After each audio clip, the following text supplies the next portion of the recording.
I want to show you guys a trick that's going to help you save a lot of time. If you're ripping a bunch of boards like I got to rip here, mark one of them up. Be very precise with your measurements. Measure the center line. I'm ripping these in half, so I want to measure the center line. Then I'm very carefully going to follow that center line with my saw blade, and I'm going to run the saw in. You only got to mark it up about a foot or two. And then run your saw blade in. Be careful. Follow that line perfectly. And once you feel confident you're sitting on the line, go ahead and stop your saw, just like I am here.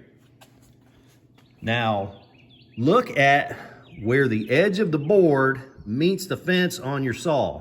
Fence, rib, whatever you want to call this metal portion of the saw. You can see I've got this mark here that lines up perfectly with the edge of this board.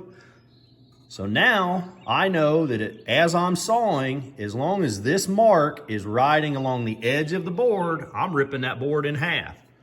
Now, I wouldn't do this if I was building cabinets or anything, but we're building a fence. For rough construction, that's good enough.